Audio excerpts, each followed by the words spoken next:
That's excellent. So number 5, and I hope you haven't peaked too soon. What's number 5? We should have people rate these.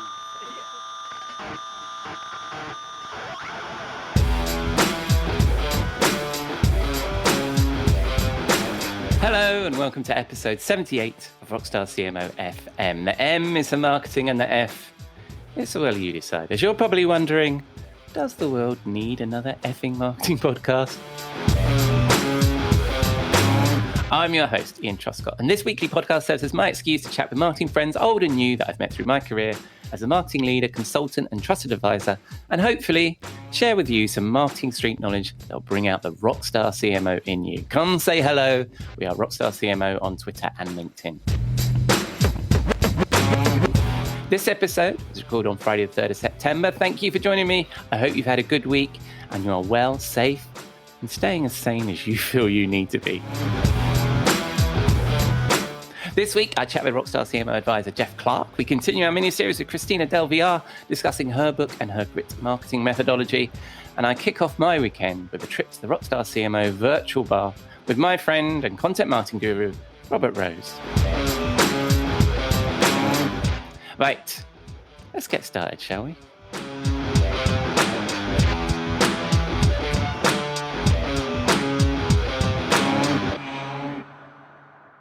On to our first segment. This week, my chum, Jeff Clark, Rockstar CMO advisor and former research director at Serious Decisions Forrester, has turned his attention to waste.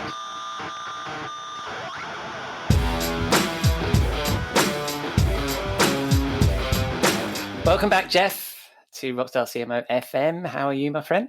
I am doing well. How are you? I'm good. It's good to see you. 2 consistent weeks, 2 in a consecutive weeks in a row. Yeah, consistent and consecutive. Both. Yeah. So the end of summer for you, obviously means more time with me, which can't be that good. So fair point. I'm glad you brought it up and not me. So last week, we were continuing our discussing planning, and we focused on customer needs, and I waffled on about the needs for planning and stuff. And at the end of that, you said this week we're going to talk about waste, which I'm intrigued by because I want to hear what you mean by waste, yes, and what we can learn from other industries around that as marketers. So waste. What say you, Jeff? Well, and I left that hanging because people might be thinking, okay, was this about recycling or waste disposal, or what is it? So one of the things that we've had discussions about planning. We've also had discussions about agile marketing process management, and one of the concepts that I just found really useful as I was learning more about agile was lean manufacturing and the concept of eliminating waste in processes. And it's one of these things where it's like, I knew about lean manufacturing.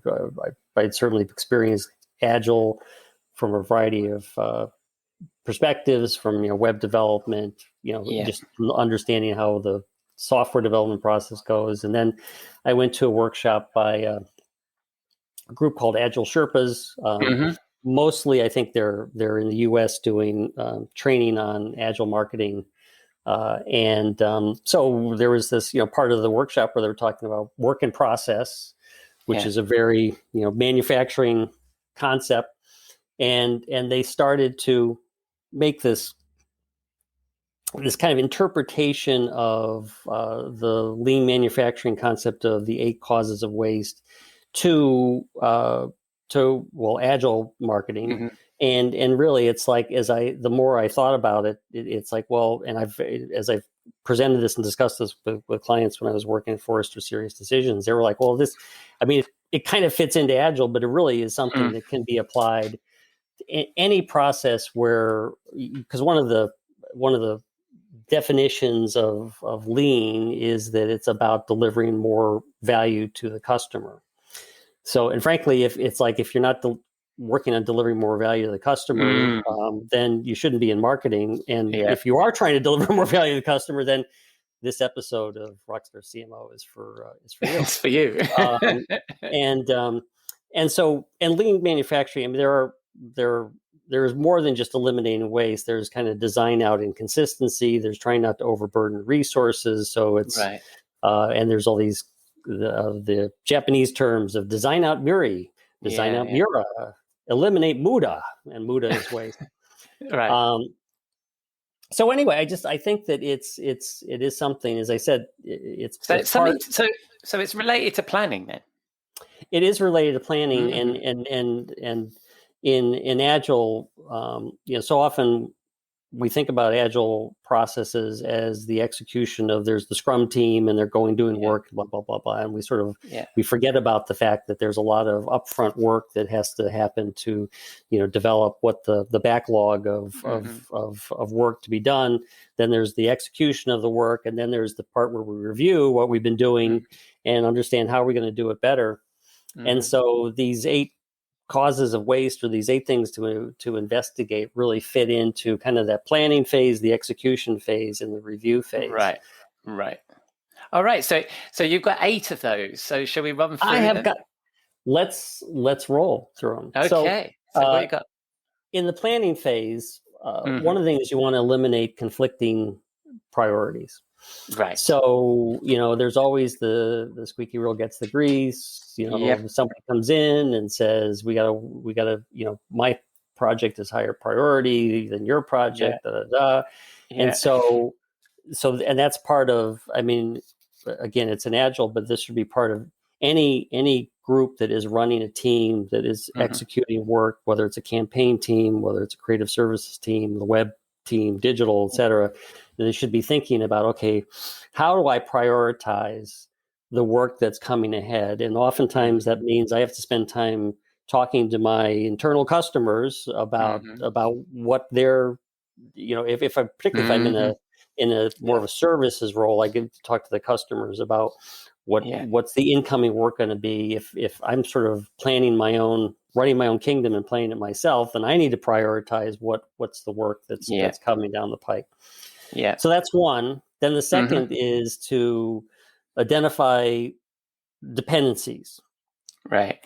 So if people are going to start working on something, it's like, well, what do they need to have to start that work? And one of the challenges is that, you might start work on something and it's like, well, I don't have all the information. And so in 2 weeks I'll get this, and 3 weeks I'll get that. And that creates a lot of inefficiency in and of itself. So as the person who's managing the team, it's like, well, let's get as much information upfront from stakeholders as possible. And sometimes that gets viewed as kind of, overly bureaucratic. It's like, and I've certainly run a lot of creative services organizations where it's like, okay, let's create the form that people got to fill in. Who's this going to? What's the messaging? And so many people, the internal customers are like, well, I don't know all this, and this is too much for me.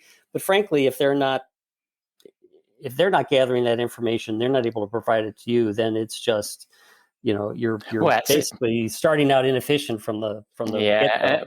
I think as well, sometimes there's a clear qualifier as to whether you should be doing something. If somebody can't tell you the audience need for a particular marketing activity or piece of content, then why are we doing it? So I think that's a really good process. So what's your third one? Third one is maximizing the use of the resources. So people are often your best resource. And so, how can you explore the talents of the team to make sure you're creating the right opportunities for people, you're using their talents, you're helping them stretch. So that's the people management part. But again, the manager needs to be focused on how am I making them as efficient and effective as possible to make them successful. And, obviously that success rolls up to, the team and to marketing overall. So those 3 things, eliminating conflicting report priorities, be able to do a good job of prioritization, get all the dependencies up front, or at least as much as possible. Think about how you're managing the team to execute. Those are like 3 things that in the planning phase before anybody starts anything. You need to address. Well, particularly with the maximizing of resources, right?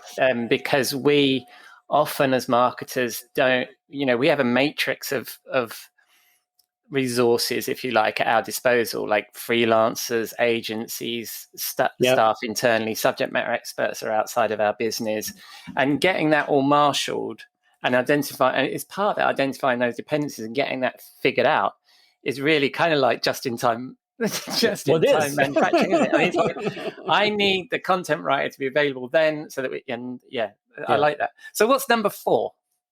Well, so now we go into the execution phase, and so this is where the team start work. I mean, if we're thinking in agile, this is where you've done your sprint, your planning meeting, got people going.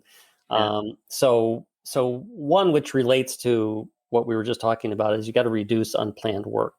Right. So having people start and stop stuff, and this is one of the things is that the reality is there will always be unplanned work, right? The CEO comes down and says, "My gosh, I've got a presentation to give to investors, and I got an old deck, and it needs to be updated with this, that, blah, blah, blah, blah, blah, blah." And it's like, well, you can't eliminate it totally, but what you want to do is you want as much work to be planned with a kind of a defined process around it, and whether it's a tough project or an easy project, you want to make sure that as much as possible is planned and there's a process behind it. So is that really the problem is that you're starting and stopping people working on stuff, and it's like that switch from one, and this is where the concept of work in process really comes in, because if you actually go through the exercise of people switching from one job to another job, or then there's much waste in the transition. And it's context switching. And I think if you didn't have a structure for this list, and the first 3 were about planning, and this is in the execution, I think this would probably, and I don't know what the other 4 are, it's a mystery for me, but I think this probably, I don't know the other 4 may be absolute bangers, but this one I think would be top of most marketing leaders' list, isn't it? The interruptions, the unplanned work, the tactical shit we need to get done. I think that's excellent. So number 5, and I hope you haven't peaked too soon. What's number 5? we should have people rate these. I get this one number 1. So number 5 is reduce unnecessary motions, and as a company, or as a person coming from a number of companies that were heavy on meetings, you need to. I mean, people should be spending most of their time actually, working on the stuff that's creating the value you're trying to give to the customer. So so, and obviously in Agile, it's like once you have your initial sprint planning meeting, then everything is supposed to be like a 15-minute check-in, a stand up, and whether you take that literally or whether. To my perspective, it's like I've been through sessions where you try to understand what are the real purpose of particular types of meetings, and how can we make sure that the meeting, we don't just have meetings for the sake of meetings. And this isn't necessarily all about meetings, but it is about thinking about how am I making sure that people are spending as much time as possible on the work they're supposed to be doing and not doing unnecessary things. And it could mean, excessive rework because we don't have a good review process. There are other things that create these unnecessary emotions, but it just, it wreaks havoc on the team from a lot of perspectives. Yeah. And I think you've hit 2, I mean, looking at my own calendar, I mean, you've hit two things right on the head, I think, which is a challenge, which is a lot of meetings, particularly, I think, I don't know whether it's now more in lockdown that we're having more meetings or not, but it certainly feels kind of that way. And certainly from a creative and content perspective, rework, good God, something goes to PDF and you've already got the work copy, already got the copy approved in Word, and then you start fiddling about with creative and PDF, and you're like, this is just painful. I mean, why didn't we figure it? I love that. So Number 6 is avoid too much work in process, and this kind of relates to a lot of the other different pieces, but basically it's the idea that if you're watching, and again, if you're in more of a services mode, and you're managing this and you're watching jobs go through the team, and you see that things get hung up in certain spots, it's like, so somebody's ready to do layout, and yet the writer's not done. The writer's stacked up because he's waiting for things. And so So this is more about, and if you think about, I don't know how many people can visualize a Kanban board, but the Kanban board shows, the different steps of the process, of the different swim lanes, of here's the different team skills. And so as you see things go through the process, the visualization helps you to say, oh, look, my gosh, everything is stacking up on, John, who's writing copy, and the guy, the web guru who's going to put all this stuff up on the website is sitting there waiting for twiddling his thumbs. Yeah. So it's this is kind of like a balancing of a lot of the other elements, but seeing the process. Absolutely. And I run content marketing on a Kanban board basis. Yeah. And the place I see the biggest challenges is usually around content approvals, and that and the kind of subject matter expertise, availability for that, and briefings. And if you were to look at my board, it would be. Oh, go ahead. I'm teeing up the next one. You're teeing up the next one. Oh, you can finish your sentence. No, I don't want to now. I'm all excited. But yeah, I mean, my own personal experience, just overlaying that on that point about avoiding that work in progress and finding that out. So what's number 7? I'm all excited. Lesson wait times. Oh, yes. So how much time is spent waiting for, whether it's the missing items in the initial request or planning document, dependencies on approval cycles. Yeah. I mean, I've worked for CMOs where everything they wanted to review everything, and that's like they're always out of pocket. How do you get a hold of them? It's in their email. They're and it's like, oh my gosh, we just have we're trying to hit a deadline, and we told them that they had a day to turn it around, and it's 3 days now, and again that's really a lot of these things are on the shoulders of the person managing the team, so that they see these things coming up, these potential issues coming up, and they try to. I mean, they have to spend their time actually, solving for those problems. Yeah, and it's something you do in the planning phase as well, don't you? Because some of that is about priorities and making sure that everybody knows what the priority is, and therefore that we need to get this thing through the approval process, and understand and get those subject matter experts or the CMO or whoever it is needs to approve in the process early, and then I think that. So we need to do that. But also, if you know full well that there is that very little chance this is going to get approved, are you right there, mate? Yes, I am. Very little approved. Very little that you're going to get approved in. It's going to take 2 weeks to get something through. Then you just factor that into the process. Yeah, absolutely. You make sure the person says they finish their part, they put it in review, they go off and do something else. And this is truly where managing a team. I mean, it's like you can't just put things in motion and go take a break and say you guys got it from here. I mean, you really need to stay on top of what's the work that's going through the group. All right. Yeah. Sorry for that interruption there. That's quite you disappeared off video, and then I heard this screeching noise. I thought you were strangling something. I had to put the window down. All right. So number 8. What are we looking? Number 8. So we're moved from the execution phase to the review phase. Oh, okay. And this the final one is to stop over processing. So, the cliche is that the perfect is the enemy of the good. Yep. And you've got to realize that there is a point where you got to finish work, and it's like, yes, we could tweak this, we could do that, or somebody, one of the stakeholders says that, I don't know, I don't like that, whatever it is, that color, I think the web page could look better, blah, blah, blah. Yeah. And so you've got to understand, where it's time to just like, okay, stop, this one's done. We're moving on to the next set of work, and certainly in Agile, there's the concept of doing reviews with external stakeholders and retrospectives with your internal team, so that you guys can talk through these things and about how doing it better the next time, etc. But you don't want to just say everything's got to be 100% perfect, because that just means nothing gets done. And and it just becomes, I mean, it becomes not about delivering that value to the customer. It becomes hitting some other goal that is not necessarily terribly important. Right. And what was that one called? Because I was writing notes and stop over processing. Stop over processing.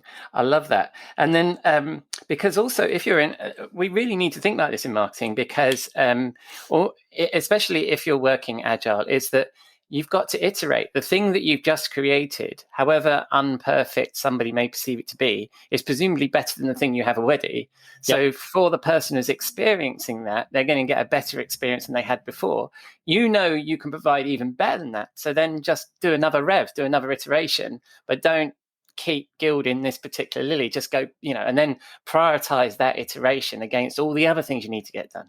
Absolutely. Yeah. It's better to have 5 good web pages about your 5 products than 1 perfect one, right? Absolutely. Yes. All right. Well, that was splendid. That was 8. We hit all 8. We did. You did you have any doubt? I run a tight ship here, Jeff. Yes. You're maximizing the utilization of me and you. Exactly. If I'd have known these 8 before we started, then I would have applied them to this very conversation. I don't think you did too bad.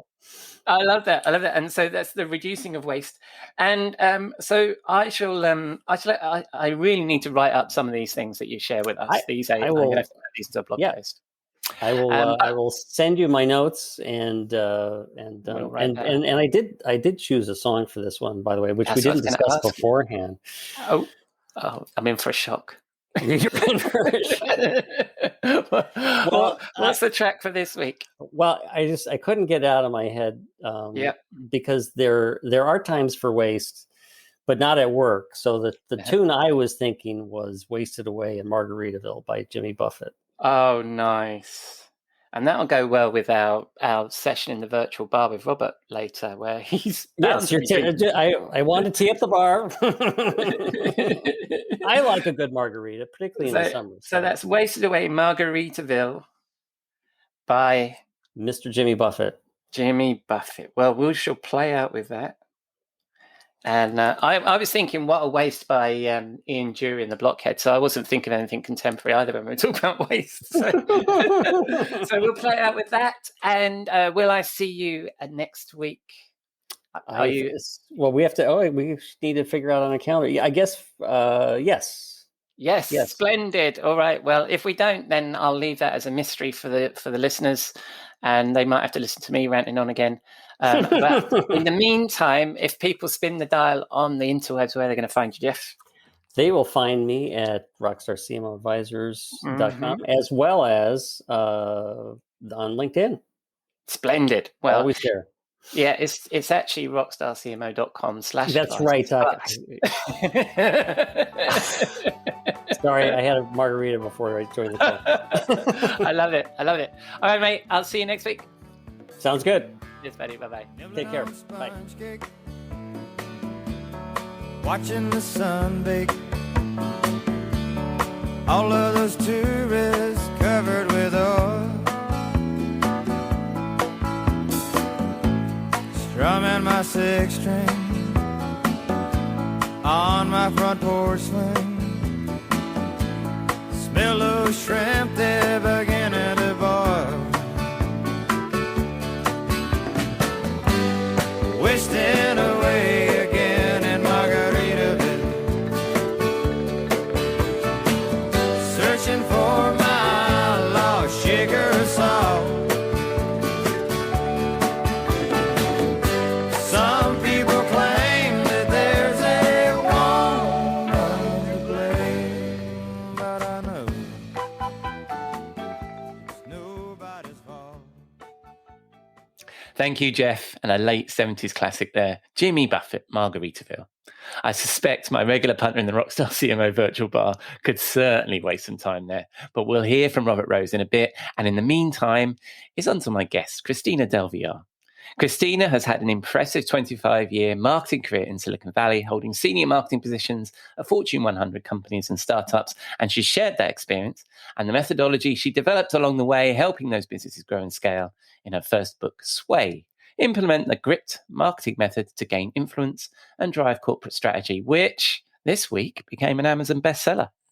If you listened last week, we kicked off a series discussing her grit methodology. We started with G, go to market, and this week moved on to R, RPM. I hope you're enjoying this series and you enjoy this next conversation.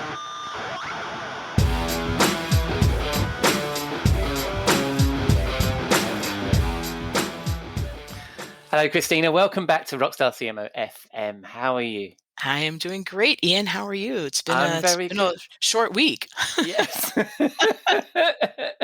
Has been for us. We had a bank holiday, Right. so yes, Nice. we've had a short week. Lovely. So, Christina, a quick reminder of who you are if people aren't listening to this mini series. Sure. My name is Christina Del VR, and I have been a marketing executive in Silicon Valley for the past 30 years. And my focus has really been on go-to-market and marketing strategies. And as part of that, I just recognized that there were some sort of underlying issues that marketers were having, sort of gaining influence and having a pretty fulfilling career. And so I wanted to help them out by giving them this, what I call the grit methodology. So Yeah, and that's what we're running through. So just to remind listeners, we're talking about your book, Sway, Implement the Grit Marketing Method to Gain Influence and Drive Corporate Strategy. I mean, the length of that title every time I say it's pretty crazy. It started off as just grit, and then my publisher, it just got longer and longer, and that's fine. It's like we want to put everything in there. Yeah. So, and I think when we first chatted back in May, you said it was good for SEO. So I think it's like right, exactly. I'm in marketing. What can I say? So this is the second part of this little 4-part mini-series where we're talking about the book. And last week we covered G, go to market. So I'd recommend people go back to the last episode and listen to that. This week we're going to talk about R, RPM. And we touched on this really briefly when we first chatted in May. And about all we said on it, really, that it stands for repeatable, predictable, and measurable. So I'm keen to know more about this. What does RPM mean? So RPM stands for repeatable, predictable, and measurable. And the way I see it is, marketers have a lot on their plate. We talked about this as part of the go-to-market strategy. Just in general, marketers, they're focused on how they can help product. They're focused on their own programs and campaigns. They're focused on how to enable sales, and hopefully they're focused on customers and keeping those folks loyal and expanding on current contracts and clients. And so in doing that, it's just really critical to be smart about where you're spending your time and your resources. And the other component to RPM is, for me, I work in B2B. So when we're talking about the buyer's journey, there's multiple people involved in that. It's not like, one person's going to make a decision and be done, right? I mean, there can be up to I've seen like 27 people involved in a purchase. And so you can go ahead and write 27 different case studies, which really would be pretty time consuming. Or you can take the things that that have been measurable, that you can tell are working well, and have some predictable meaning like, that people are going to read it, they're going to understand it, what questions are going to come from that, and take that. I call it a pillar piece, right? And so you have a pillar piece maybe that you take and you're leveraging, and it's consistent across everything, but you're tweaking it just a little bit. So you can repeat, you can reuse, you can recycle, you can repurpose both your content and your marketing programs, so that you can really just apply a little bit of personalization or customization, but still get the message across to all of those who are involved. So that is really, for me, it started off just because we just don't have time to create as much content. And I don't think creating massive amounts of content actually makes sense. It's like create what you want, what's meaningful, and then figure out how you need to, again, sort of repurpose it potentially for different buyers. How you can, I call it pulling stuff out of the archives of the vault, when you're like, oh, I need a white paper and I already have 10. Why would I write another one, right? And so it's just really being smart about how you're leveraging the content and programs you can do with programs that you have. So one example is like, if you're going to do, let's say you do a webinar, right? So then you do a webinar and then you take that webinar content, transcribe it and turn it into a white paper, right? And then you take that white paper and turn it into 10 different blog posts. And for all of those, you have multiple ways of leveraging it through social media. And then again, you can repurpose it for different audiences. So if you have a CFO, maybe your ROI is more based on like the revenue you're going to generate. Or maybe if you're talking to an IT person, the ROI is the simplicity in the implementation. So you don't have to tweak it that much, just enough so that your audience feels like you're talking to them. Yeah, no, I love that. And I love, as a content marketer, I love this idea of taking that pillar asset and then reusing, respinning it. Yeah. I should say remixing it, shouldn't I, on a Rockstar CMO program, podcast, yeah. But it also sounds like to me, like when you talk about RPM, you say repeatable, predictable, measurable. It sounds like you started with the M first, in that you started from measurement, right? Is that your approach? Is it a data-led approach that you talk about? It definitely is, because if you think about it, I think in the book I talk about this example of an organization that I worked with, and I see this all the time. I think, again, it goes back to executives and leaders in companies not truly understanding what marketing does, right? Yeah. And so they're like, well, just create more content, put another white paper out there, or they see like a competitor has an article in Harvard Business Review, and they're like, we need an article in Harvard Business Review. Like, well, our audience doesn't read Harvard Business Review, so I don't get that. But and so you're going to start with a piece of content. You're going to massage it and iterate on it until you get to a point where you can tell that it is effective, right? And it is hard to measure for content in particular, but this also goes to your programs and your campaigns, right? So for example, if you do a webinar and it's super successful, then would you then create an entirely new webinar that you don't know how it's going to behave or how people are going to respond? Or are you going to take that and either do it again as like a simulcast or on demand, right? But going back to that example where like literally there was 30,000 pieces of content. Wow. It's crazy. And I was like, at first I was like, oh, this is great. We have so much content to choose from. And then I'm like, what is all this content? And it was stuff like, they would write it and then like put it out one time. And then that's it. And it was just such a waste of personnel time, and you couldn't measure it. You had no idea how it was performing or anything. So I always like to do a content and program audit, and I do this often enough where I can take a look and see like what is performing well. And I'm always surprised. Like sometimes it's videos, and so then you focus on videos, and then a blog post does really well. And so you always have to be thinking about like what is our audience looking at and what are they looking for. I would say though, repeatable, it's one of those things where I can pull a white paper out a year later and send it, tweak it a little bit and update it if it needs to be, but people aren't going to remember that they read that a year ago. I'm not going to remember that. And so why not take advantage of a piece that did well and articulates what it is that you're trying to get across? Yeah, I think that's really interesting. And sometimes I've talked about this before, in that we as marketers sort of have an obsession with youth, don't we, in terms of our content. If it wasn't created in the last 2 weeks, then it's old and dead. It's old. I know that marketing also has an obsession with youth. That's a completely different thing.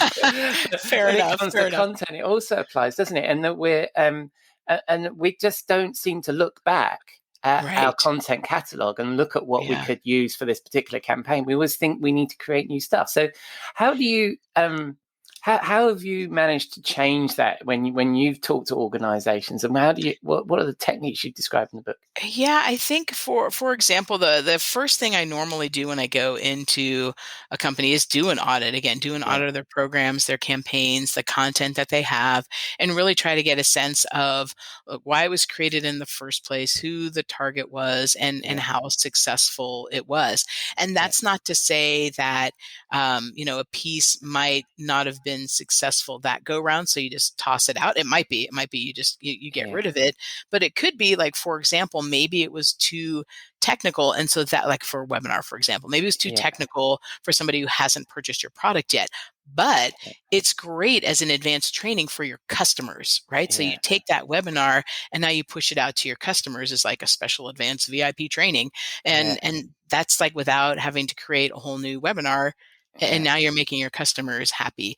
And so it's really just sort of thinking about like what content you have and what programs and how you can again sort of leverage them for other goals. And again, you can always do like, hey, we're on vacation for a month, we're just pulling stuff out of the archives, top 10, here you go. Yeah. You can do that and people are like, this is great because I forgot about this article or I saw 1 and Yeah. 2 but didn't see 5 and 6. So Yeah. there's just lots of ways that you can be smart about it. And I do feel that I think we all get into this cycle, like you're saying, of, we need to create. And part of that is just pressure that's put on us. It's like, what did you do this week? And one of the things that's super easy for us to say, besides like, well, we had this many visitors to our site and we had this many leads and this was a conversion. You can say, oh, we got a press release out or we got 2 blog posts out or and so it's really easy to say that, but is it effective? Right. Yeah. And you can still take that, that pillar piece and, reposition it and say, hey, we got 3 pieces out this week. We got a blog, we got a new ebook, and, whatever else. And so I think it's just being really smart about how you're leveraging that. And also we have so few resources as it is and so much to do that we need to be smarter. Yeah. And that's common along every marketing team I've ever worked with. Well, from a measurement perspective, I like to say you're talking about content being successful. Now, we're not always in control of how successful a piece of content could be, or the people that create the content aren't, right? So the content could be super relevant and really interesting, but it hasn't found its audience. How do you, how have you sort of figured out whether this was actually a good piece of content that was poorly promoted versus, that, and therefore respinning this is going to be great versus actually this was just a poor piece of content. Right. Right. I have my, what is it? I have columns and it's keep, modify, or dump, right? It's just not helpful. What I find is that pieces that are no longer applicable to our audience. Like maybe like I have seen people literally push content for a feature that doesn't exist. Right. So like why would you do this? That's one of the areas where I would like automatically just sort of dump it. And for the pieces that I think are successful, those are the ones that people keep, that they gravitate towards. And again, we're partially responsible for that because we're pushing it, but you can also tell, usually there's a lot of technology and we'll get into T and tools and technology later, but there's definitely ways to see, how many of them are downloaded, what is the engagement, that sort of thing. The other thing that I like to look at is, are people sharing your content, right? Like if they think it's a really good piece, they're going to share it with others because they think that it's significant. And that could be whether it's internally to, the rest of the buyers in that buyer journey or externally to other folks that are in their network. And so I just kind of like to look at that and see what's happening with that piece. Yeah, no, I think that's great. And there was one piece, so we talked about it being repeatable, and I love that, the fact that we need to reuse our old content and value it. And we started with measurement, but what do you mean by predictable? What's the P in RPM? We need to be predictable. So for me, the predictable is you get to a point, and some of it is, I've been doing this a long time, so I have a really good sense of, what is going to be a good piece of content that I can either reposition or repurpose, or again, if you're doing a webinar, you have an idea of like what that shelf life is.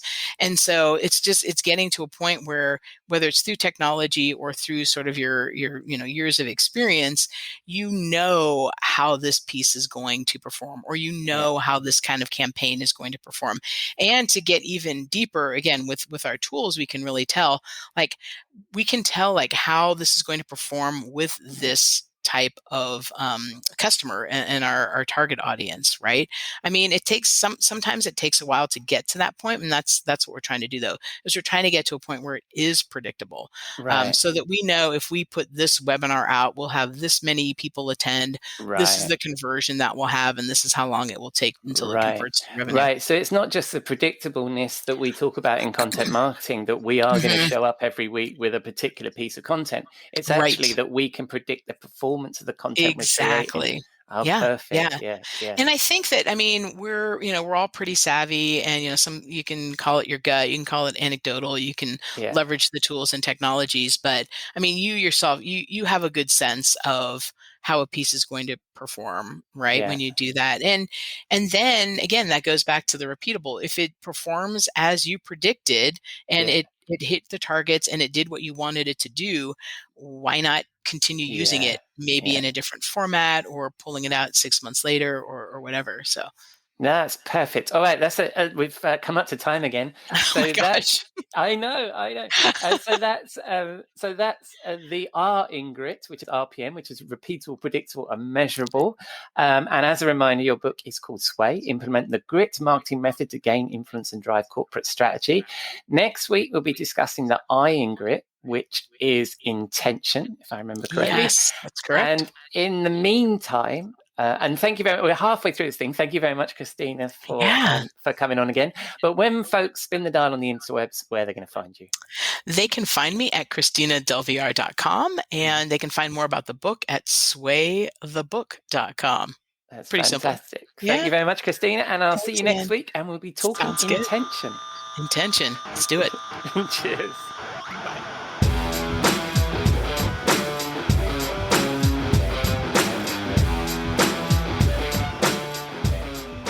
Thank you, Christina. So that's RPM.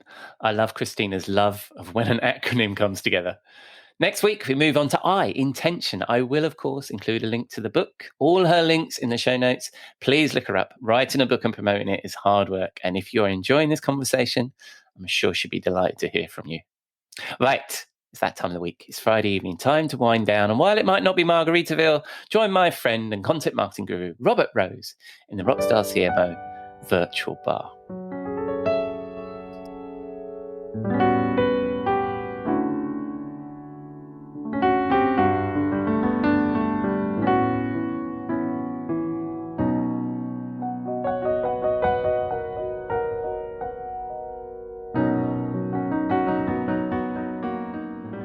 Good evening, Robert. What are you drinking?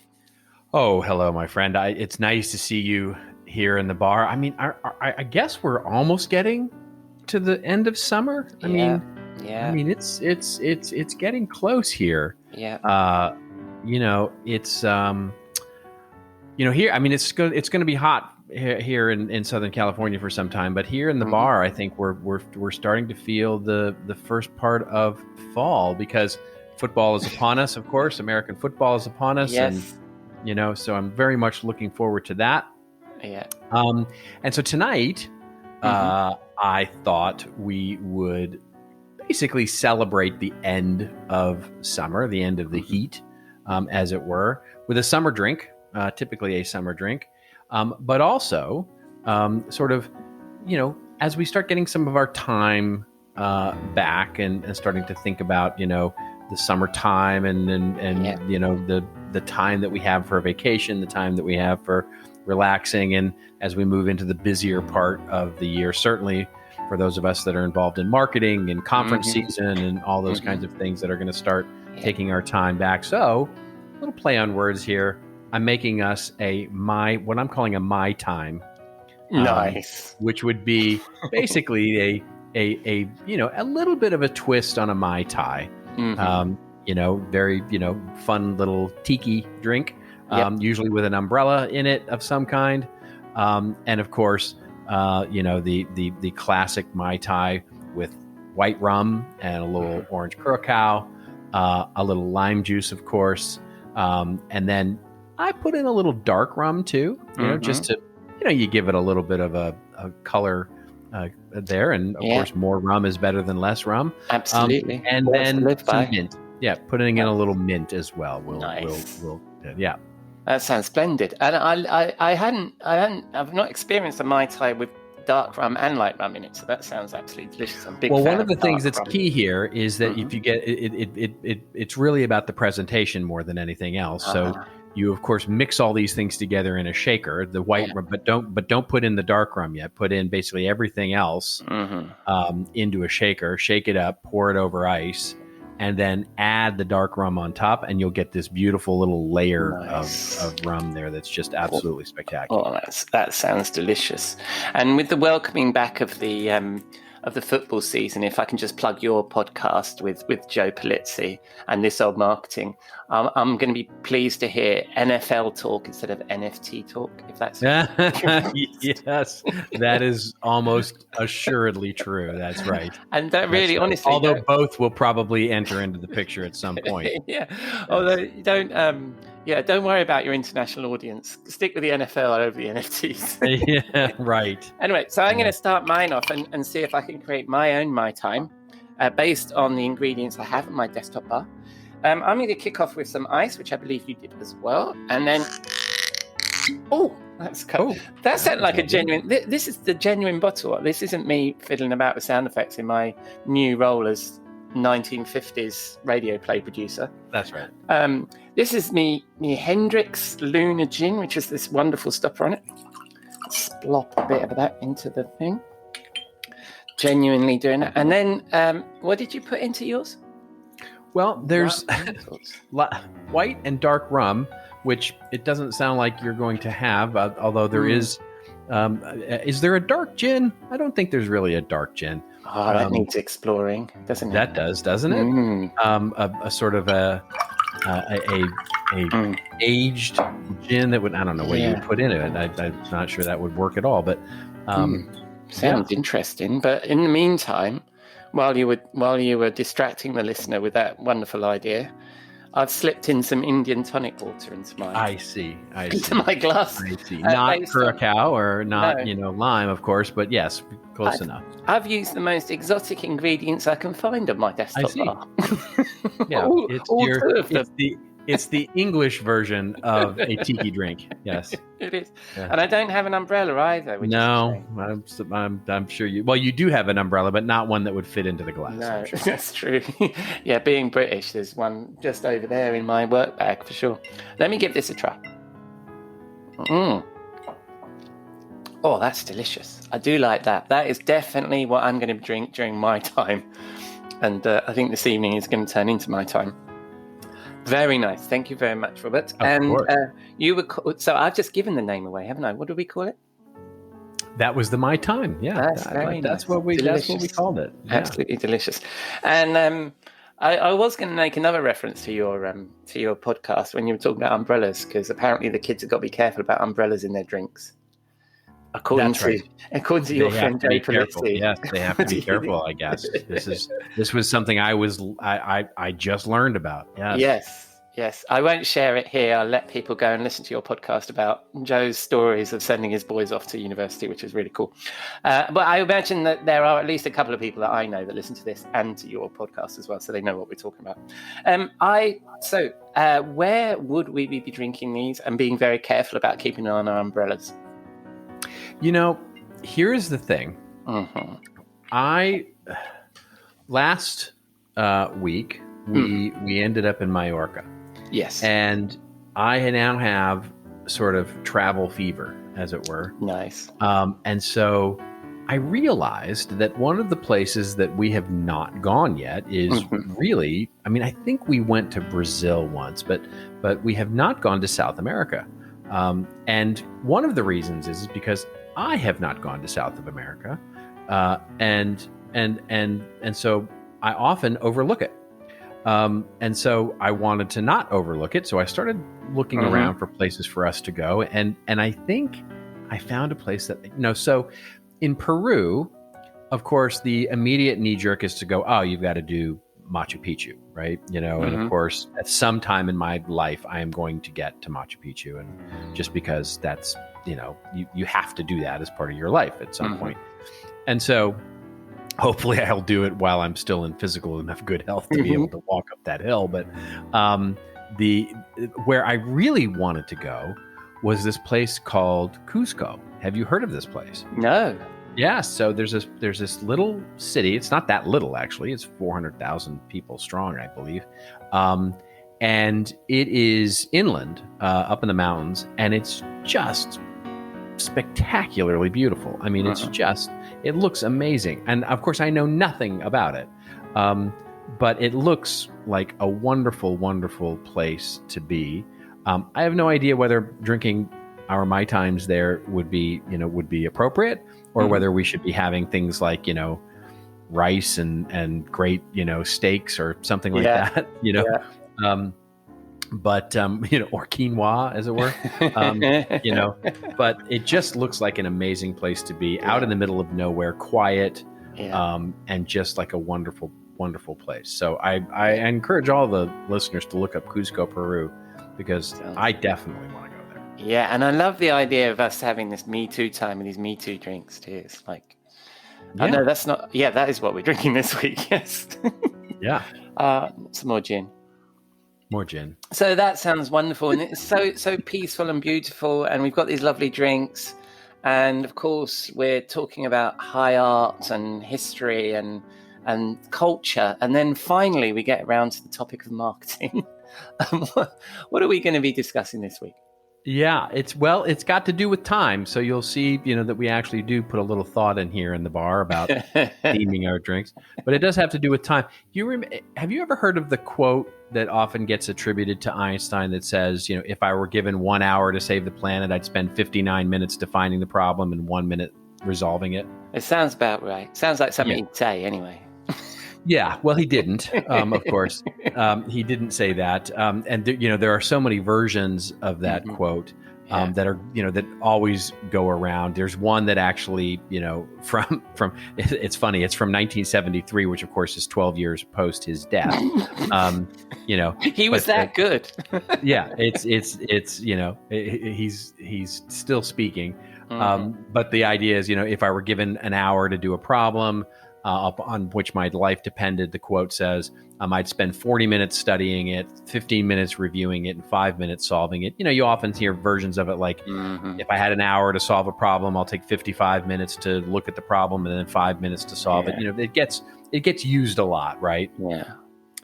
And here's the thing that almost nobody does but I just sort of... I sort of brought it up to a few people, and it seems to resonate because every time I've heard that quote, and maybe this resonates with you, it's just something about it that makes you go, no, that's not, no. I know that Einstein said it, but no, that doesn't sound right at all. Like, I mean, really, right? I mean, if you learned on Monday that a crisis is going to affect your company or your family by the following Sunday, would you really spend all week until 10 p.m. the Saturday before thinking about it? No, you wouldn't. That's just silly. It's just, I mean, look, let's hope we're never in a situation where we've only got an hour to save the planet. Yeah. But there's another, so Abraham Lincoln, there's a quote that, of course, he never said either, that says, give me 6 hours to chop down a tree and I'll spend the first 4 sharpening the axe. The point of all these quotes isn't about how much time we spend thinking and preparing. The point is that we're taking some time, to understand and prepare for whatever challenges we're going to face.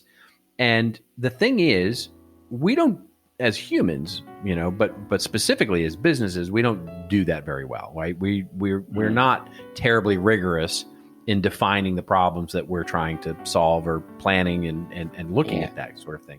And one particular point of this is in content management, when we're looking at marketing and communications specifically, is this idea, and we've talked about this on the show, is this conflation of content planning and production planning, right? Yeah. Which is, we're so worried as marketing about whether we're going to fail to produce some requisite number of content assets that the business is asking for, that the business never takes the time to ask whether we should, right? Which brings up, of course, another great quote from the movie Jurassic Park, where, you've got the famous mathematician played by Jeff Goldblum going, you're so preoccupied with whether or not they didn't stop to think of whether they should.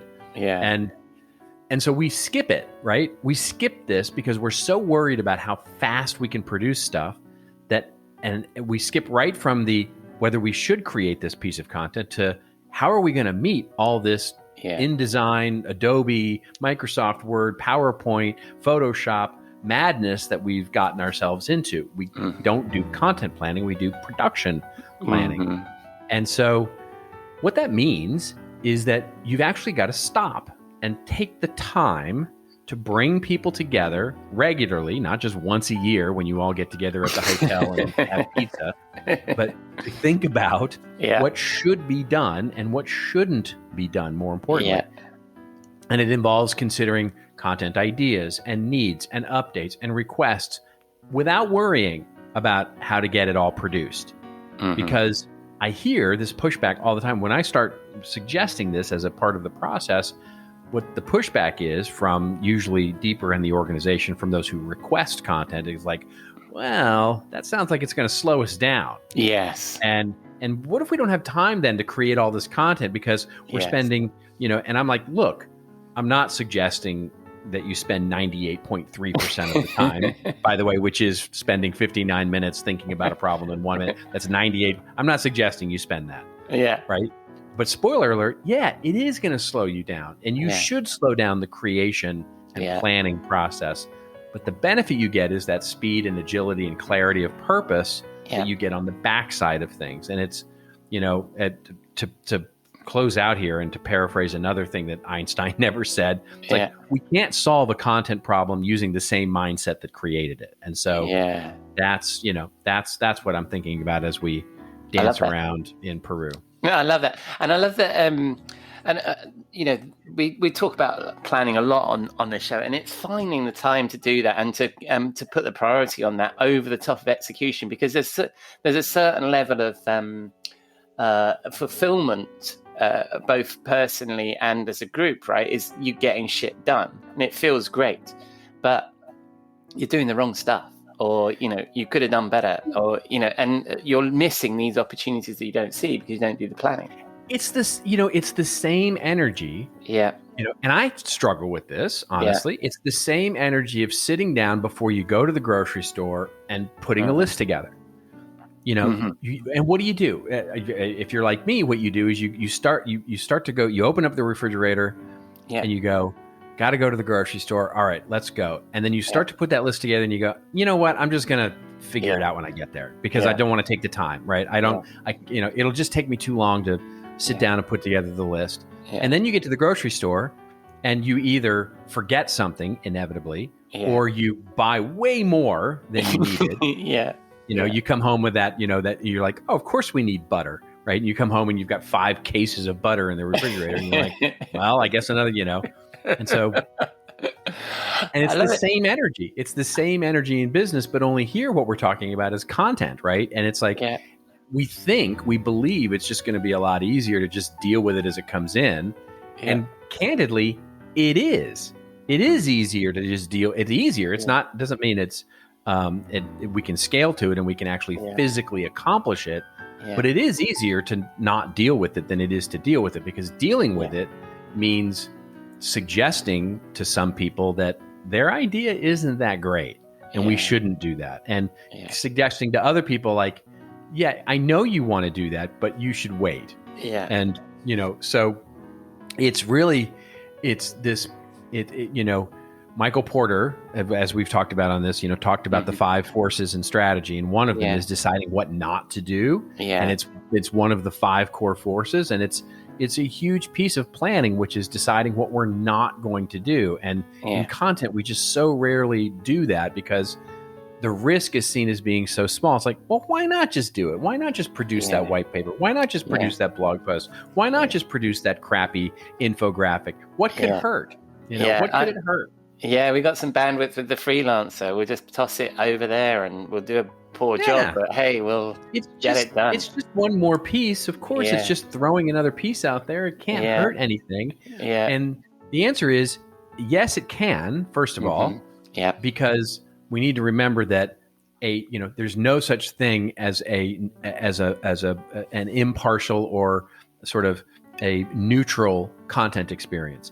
if it's not positive, it's negative, right? And so if you're creating a neutral content experience for a customer, there's no such thing. It's a negative. It's a negative experience if it's neutral. And the second thing is that it's taking our time away from more important things. Even if it was to think about how to be innovative. Right. I mean, pumping out more of the grey, bland stuff. And I really like that, actually, that moving the needle from, well, it's the same as everybody else does. We're cranking this out. And for you to have to hold the bar, which is if it's not positive, it's negative. And so just producing that Me Too, grey, undifferentiated content. I now have that piece of content on, I don't know, security or whatever it is that everybody else has got, and it's then it's negative. That's right. Yeah, that's exactly right. Yeah, and so.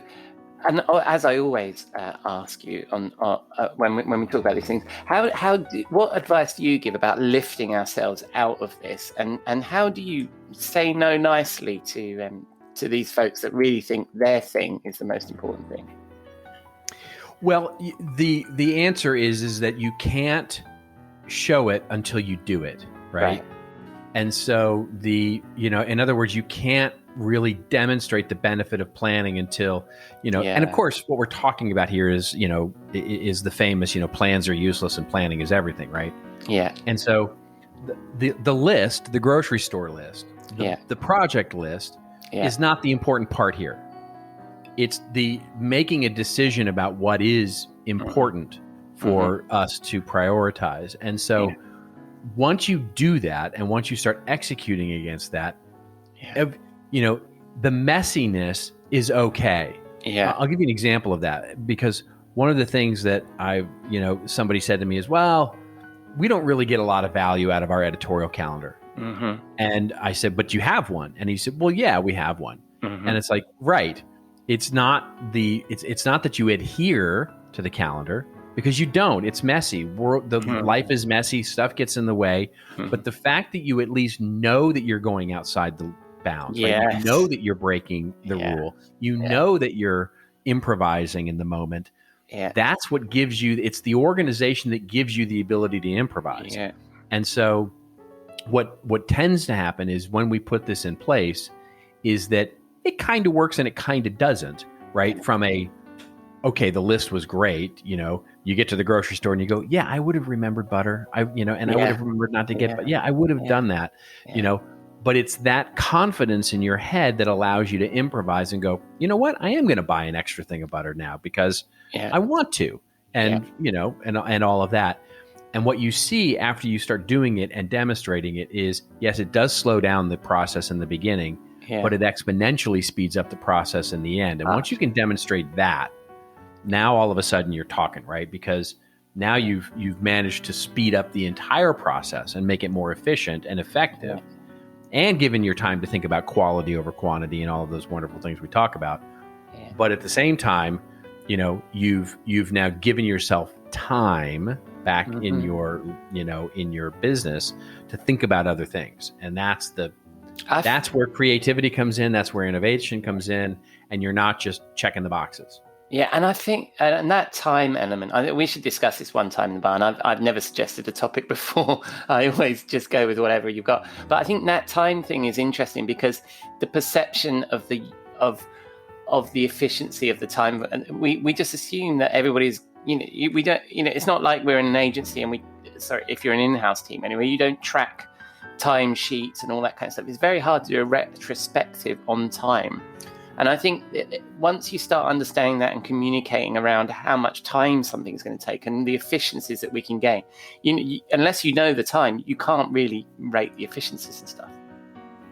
Is that exactly? Yeah, and really interesting point. And I think one of the keys there is, again, knowing versus valuing, right? In other words, we can look back and we can rationalize about how we spent our time and how we do that. It's one of those things where, the classic is, you hire somebody to to assist you with something, right? Yeah. And one of the classic excuses that we always give ourselves is, well, it'll just take me too much time to teach them how to do this, so I might as well do it myself. And it's like, no, think about that in the long term. Yeah. Because yes, it will take you more time to teach this person in the short term to teach them how to do this than it would be to do it yourself. But once they're up and running, now you've not only freed that time up for yourself to do this sort of menial task or whatever it is you're hiring this person to do, but the time you've now freed allows you to do more important things. That's the important thing. The thing you don't know yet. That's what's important, is the thing you don't know, which is how are you going to spend all this time that you have that you've gained from this? And that's the value to the business. And quite frankly, is the pushback, because everybody goes, well, I don't know, I'm going to spend all this extra. What am I going to do with all this extra time? Well, maybe I'm just going to do more stuff, you know? And it's like, and it's a discomforting thing, right? It's a discomforting thing to go, I'm going to actually have to do smarter, better, bigger things because I've got this time back. And again, it's easier to just let it go. Let just keep doing the same thing over and over and over again. And, but we know the famous, saying of what happens when you do something over and over and over again and expect different results. Yeah, exactly. I love this, Robert. And we've gone a little bit longer than we usually do. And there's so many things I could pick out of this. I love your analogy. Taking too much time. Yeah, we should be doing some planning. I love your analogy about the grocery store, because I think that when I think people come into the content grocery store without a list and they're hungry, right? And whenever you go shopping when you're hungry, that's the worst thing, right? So I think that's an excellent analogy that I might steal, and there's a blog post there somewhere, I think. So thank you for that, Robert. And talking of blog posts, if one was to search for some great blog posts about content marketing, where might they find those?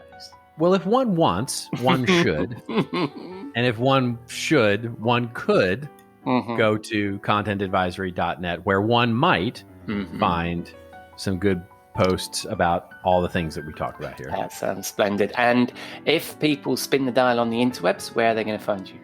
All the, all the places. Not Clubhouse, but everywhere else is fine. Well, I can even find you on Discord, but I won't mention that. Yeah, I can. I'm there, right? I'm trying this Discord thing out. It's kind of down interesting. with the cool kids, right? And, will I find you? The most important place, obviously, is the bar. Will I find you in the bar next week? Well, of course you will. Excellent. Well, I shall see you then.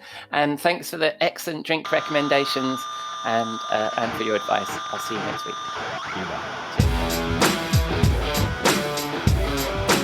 Thank you, Robert. So like Einstein didn't say, plan, but maybe not spend 90% of your time sharpening your axe. So that's a wrap on episode 78 of the Rockstar CMO FA Marketing Podcast. I've been your host, Ian Truscott, and thanks again to Jeff, Christina, and Robert. I really appreciate their time sharing their insight with us, so please check out their work. You can find all their links in the show notes in your favorite podcatcher and at rockstarcmo.fm, where you can also find all our previous episodes. But most of all, thank you for dropping a dime into your podcasting jukebox, selecting our track and jiving along with us. Let me know what you think, or if you have any suggestions. We'd love to hear from you. We are Rockstar CMO on Twitter and LinkedIn. And please leave a rating or review in your favorite podcatcher, or just keep listening. I'm glad you're here. Next week, I have another session booked with Jeff. It's I for Being Intentional in part 3 of our series with Christina Del Villar. And hopefully, I will find Robert Rose in our Rockstar CMO virtual bar. Until then, I hope you have a great week. And I hope you'll join us again next week here at Rockstar CMO FM.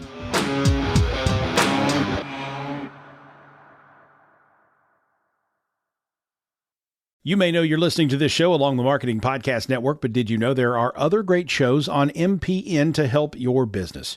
Christy Heiler hosts a fantastic podcast called Own It. Christy, tell us more about the show. Own It is all about celebrating women and non-binary advertising agency owners. We talk about buying out of the Boys Club of Advertising because less than 1% of ad agencies are owned by women. And where can people subscribe? You can find the podcast at untilyouownit.com. We're also on the Marketing Podcast Network at marketingpodcast.net. And of course, you can subscribe wherever you get your podcasts. You heard her. Go subscribe. This podcast is heard along the Marketing Podcast Network. For more great marketing podcasts, visit marketingpodcasts.net.